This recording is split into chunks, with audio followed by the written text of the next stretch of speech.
Mickaleen Carlton was an avid runner. Hey everybody, just wanted to give you an update. Now she struggles to just get off the couch. Still going strong with my long haul symptoms. Still suffering nearly a year after contracting COVID. My everyday life has completely changed. So let's verify.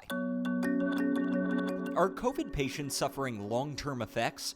Our sources, 3 COVID doctors and 1 patient. Many patients are seeing long-term effects of COVID right now. Dr. David Petrino runs a COVID rehab program at Mount Sinai, New York. He estimates 10% of all COVID patients are developing a mysterious condition he calls post-acute COVID syndrome. Those patients, known as long haulers, often recover quickly from the virus itself, but face new severe symptoms weeks or months later. It is a really debilitating syndrome that has a number of persistent symptoms. Extreme fatigue, racing heart rate, shortness of breath, brain fog, difficulty concentrating, and many more. Last few days I've been pretty much in bed with a headache. When Mickaleen got COVID last March, her symptoms were mild. A month later, her health declined. What are you dealing with now? Being able to do just everyday activities is really difficult. The 47-year-old is still out of work with constant headaches and fatigue.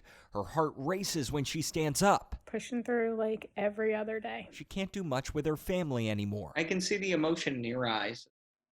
I'm the mom. I'm supposed to take care of my children. I'm supposed to protect them. I'm supposed to make their lives better. And I feel like I can't do that. Straighten your arms out overhead and straighten out your legs. She's now in physical therapy and on medication.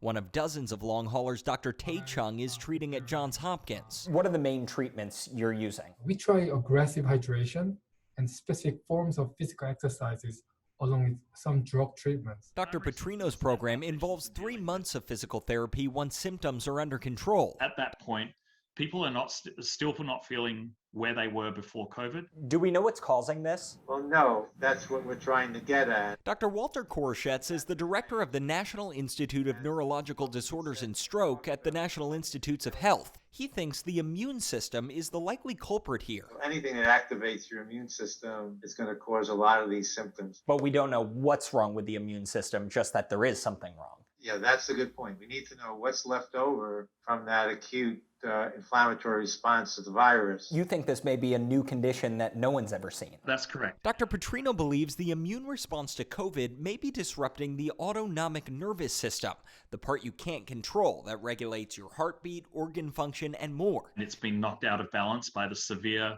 systemic trauma that they experienced when they got ill, and now we need to slowly recondition that nervous system back to a healthy state. Congress has already approved more than $1 billion for the NIH to study long COVID. Doctors don't know if patients like Mickaleen could face symptoms like chronic fatigue for a long time. What's your biggest concern? That there may be people who, instead of getting better and better and better over time, even though it's slow, that they hit a plateau and they don't get better anymore. There's an increasing evidence and suspicion that this long COVID syndrome, some of them may have it as an autoimmune condition. Forever. So we can verify. COVID patients, potentially millions, are suffering long-term symptoms, and we don't know how long they could last. Are you scared these symptoms could last for years? I am. It's something that truly is frightening. With your Verify, I'm Gabe Cohen.